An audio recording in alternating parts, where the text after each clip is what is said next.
Bonjour, c'est les Fates de nouveau. Moi, je suis Adia. Alcine et puis Liliane sont derrière la caméra. C'est notre troisième entrevue avec Madame Josée. Est-ce que vous pouvez nous décrire un peu ce que vous faites? Puis je pensais d'y aller un petit peu général, puis après ça, un peu ce que je fais, parce que je trouvais ça intéressant de montrer un peu les différentes possibilités. Alors, je suis infirmière de formation. Comme étude ou comme formation, j'ai fait les sciences pures au cégep. J'ai fait un bac en sciences infirmières puis une maîtrise en sciences infirmières. Fait qu'au tout début, j'étais infirmière puis je donnais des soins aux patients. Fait j'ai été surtout dans les hôpitaux. J'ai fait différentes unités de soins. J'ai travaillé à l'urgence ou si on a une opération, j'étais sur une unité de chirurgie, dans les soins intensifs. J'ai aussi travaillé en CLSC. Fait que j'allais au domicile des gens, puis là, je leur donnais des soins, je les évaluais. J'ai enseigné. Fait que dans le fond, je pense que le message que je veux passer, c'est que comme infirmière, c'est possible de faire plusieurs choses avec cette formation-là. Présentement, ce que je fais, c'est un rôle de conseillère aussi, mais je travaille avec les équipes qui donnent des soins à des patients qui ont des problèmes de santé mentale. Je vais travailler avec eux pour essayer de voir qu'est-ce qui s'est passé, pourquoi c'est arrivé, est-ce qu'on peut faire des choses pour améliorer, pour éviter que ça arrive ou pour au moins diminuer la fréquence. Fait que là, c'est un rôle un peu différent, mais c'est quand même intéressant parce que je trouve que comme infirmière, on peut travailler dans différentes sphères, différents milieux, puis ça demeure très intéressant puis diversifié en même temps. Ça permet aussi, il y a différents contextes là, comme infirmière, on peut aussi travailler à l'international. J'ai une bonne amie. Elle est partie en Europe, puis elle a tellement aimé ça qu'elle est jamais revenue. Ça peut aussi être avec Médecins sans frontières. Fait que ça dépend vraiment ce qu'on veut faire, mais ça ouvre la porte, en tout cas, à plein de possibilités. Comment sont vos heures de travail? Maintenant, elles sont mieux.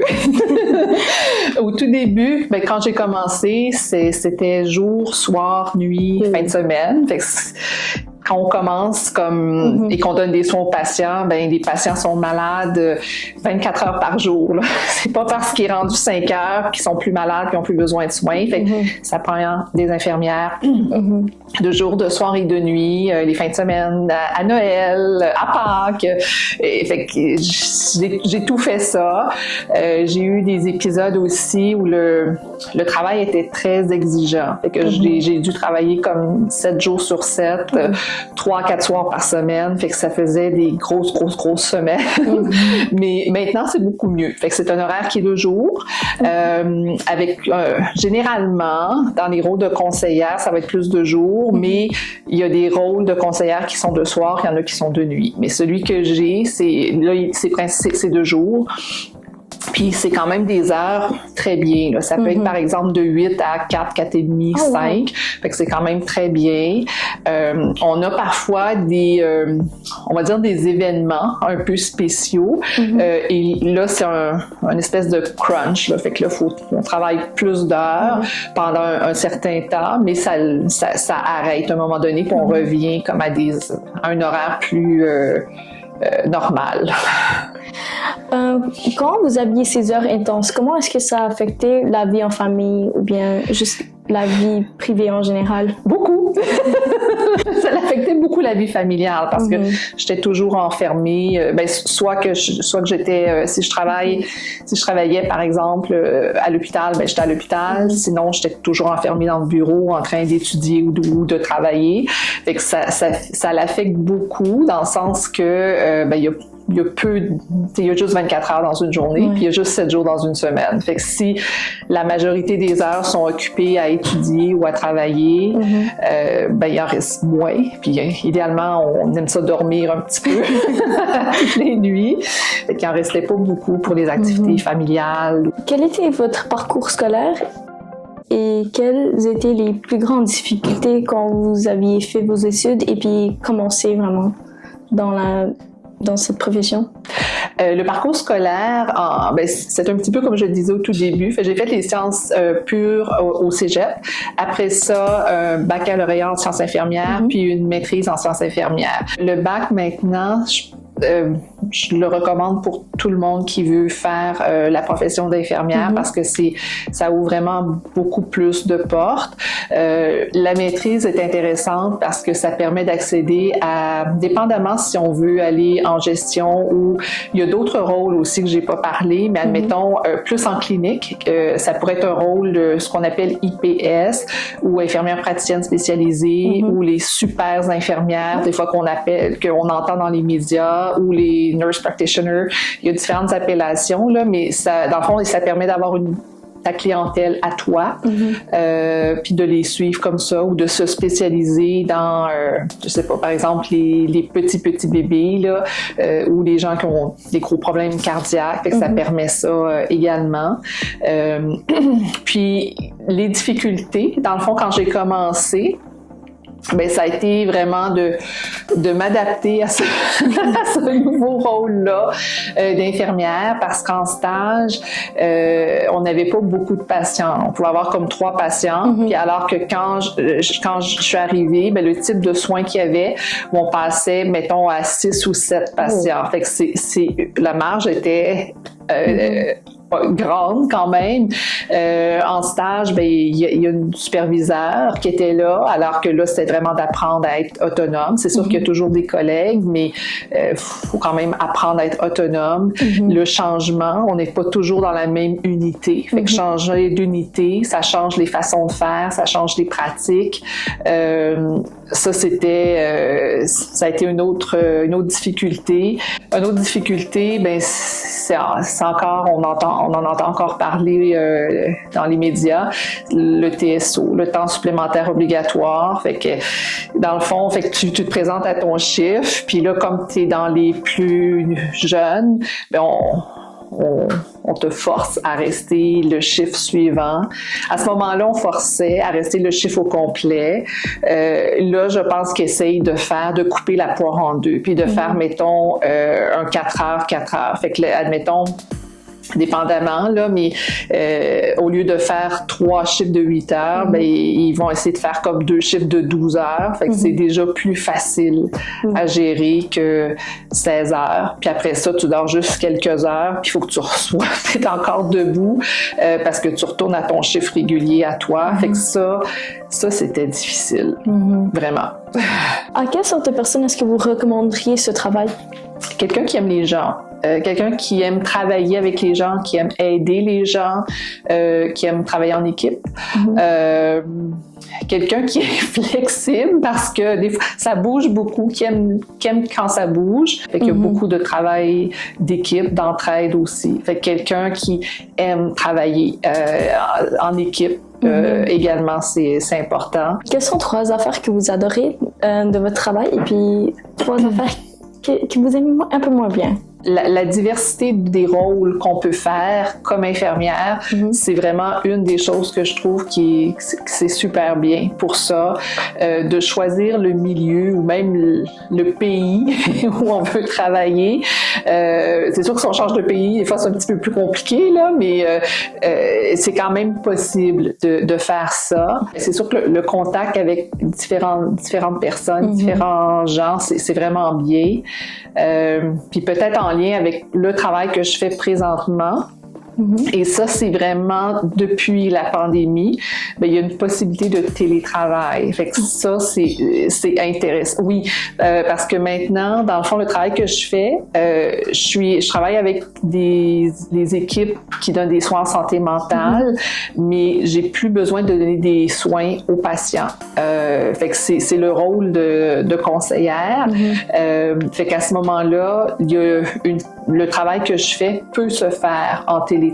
Fait que cet aspect-là, ça a été un gain de la pandémie, si on veut, parce qu'avant, c'était pas comme ça, mais avec la pandémie, cette possibilité-là est arrivée. Fait que Il y a eu des avantages quand même. Quand il y a un manque de personnel, puis un manque de stabilité de personnel, puis que ça bouge, ça devient... c'est difficile. C'est vraiment difficile parce qu'il faut s'adapter, surtout si c'est, admettons, au niveau de la gestion que ça change. Chaque nouveau gestionnaire arrive avec une nouvelle façon de faire. Fait que c'est beaucoup de changements, beaucoup d'adaptations. Fait que ça, c'est quelque chose que je trouve plus difficile.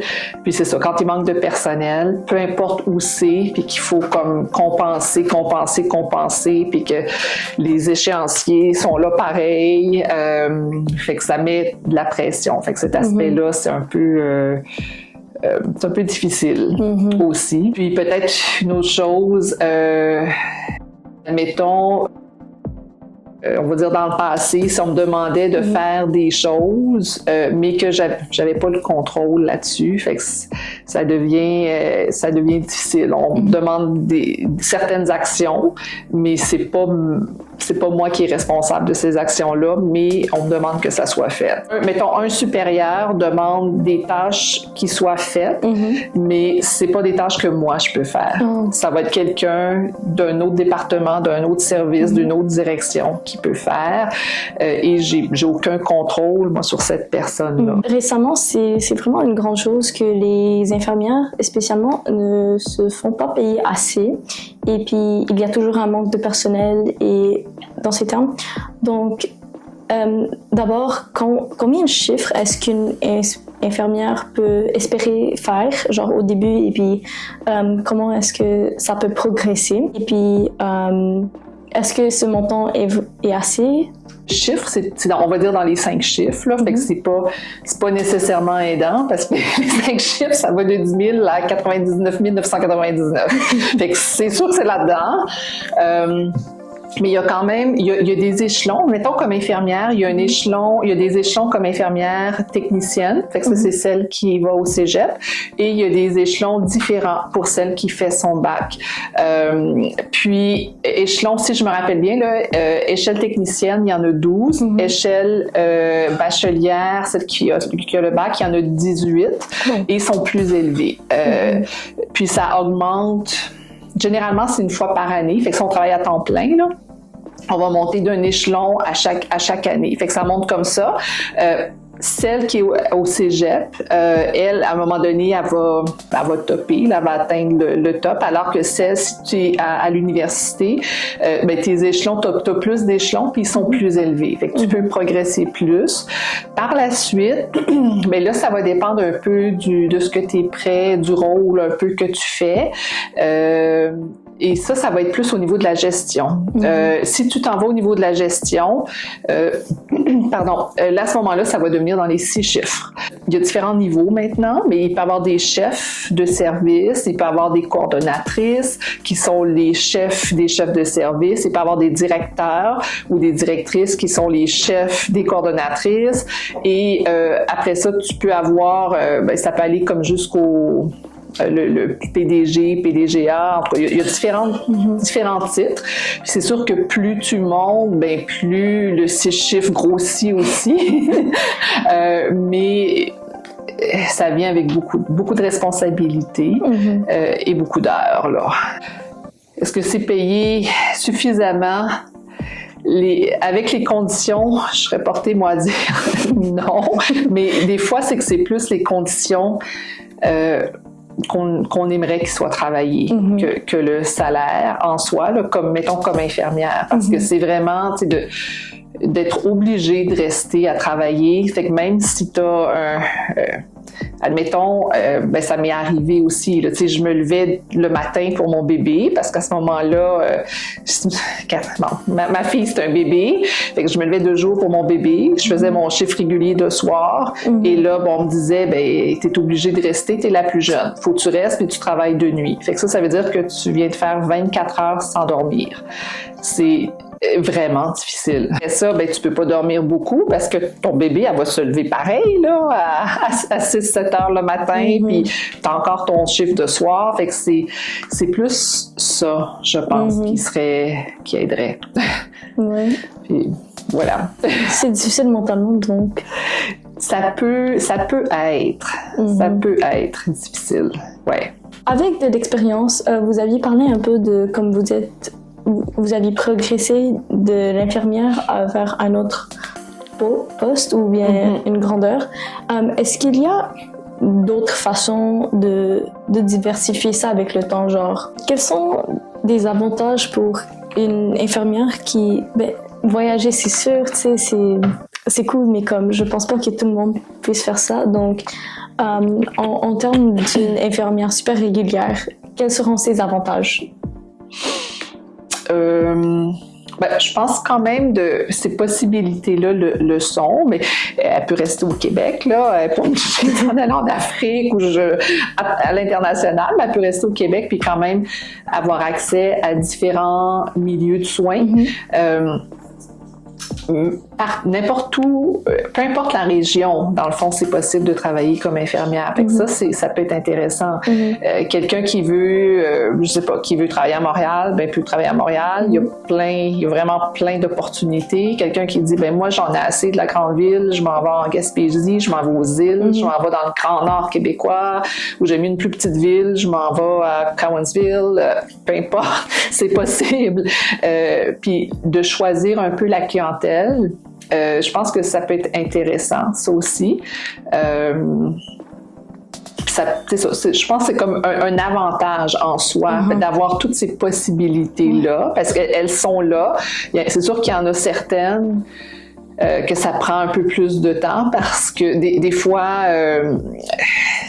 il y a certains postes qui vont s'obtenir par ancienneté. Fait que c'est sûr que si dépendamment. Il y a des postes c'est par ancienneté, il y a des postes que l'ancienneté est là, mais il y a quand même une entrevue aussi, il y a un profil.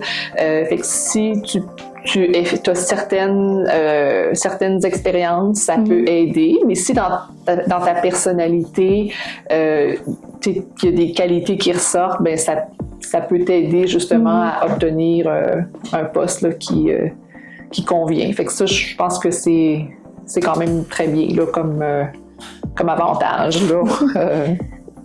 Donc, c'est versatile. Vous aviez toujours une sécurité d'emploi et puis vous pouvez aller n'importe où, basically, genre comme ça. Oui, je pense qu'on pourrait le dire comme ça. Sécurité d'emploi, oui et non. Si jamais ça fonctionne pas, il va y avoir quelqu'un d'autre qui va avoir de besoin. Puis des fois, c'est que le fit est peut-être pas bon. C'est peut-être juste pas le bon endroit. Puis peu importe. C'est pour ça que ça n'a pas fonctionné ou je sais pas quoi. Mais il y a beaucoup d'emplois. C'est vraiment un marché où il y a beaucoup d'emplois de disponibles. Fait que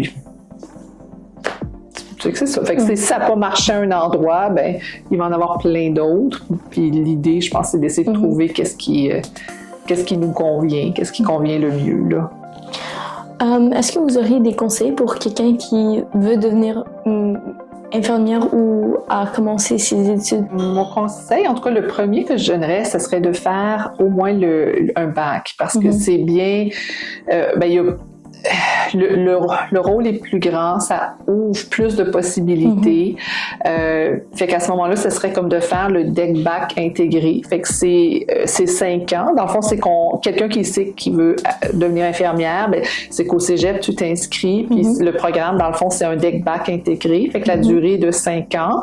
Fait que tu es au cégep, ensuite, tu poursuis à l'université, et ça, dans le fond, tu es bachelière là, à la fin. Fait que ça ouvre plus de possibilités au niveau du rôle, puis au niveau de d'autres postes, dans le fond, qu'on peut faire. Fait que ça, je pense que ça serait mon premier conseil. Puis sinon, je dirais d'être tout le temps, peut-être d'essayer différents milieux, différentes clientèles, puis voir qu'est-ce que la personne aime mieux, pour que justement, ça soit que la personne soit le mieux possible, le plus, on va dire, heureuse ou heureux possible. Puis puis de garder peut-être toujours une espèce de curiosité puis le goût d'apprendre des nouvelles choses parce que ça, il y a toujours des nouvelles choses qui sortent et c'est de se tenir à jour aussi, d'être curieux, de lire. Il y a tout le temps plein d'articles qui sortent. Fait que, je pense que ça, c'est bien aussi. Là, quelqu'un qui veut se garder à jour, justement. Là. Et puis, pour notre question finale, est-ce que vous mettez les céréales avant le lait ou bien le lait avant les céréales? C'est une grosse question, ça! Exactement! Vraiment, c'est difficile. Je verse le lait sur mes céréales. OK. Vous aviez pensé? Merci d'avoir écouté. Elle, c'est... Pardon? Genre, on fait du sign-off, donc vous juste dites votre... encore. Josée! Et puis, nous sommes les filles. On vous voit à la prochaine.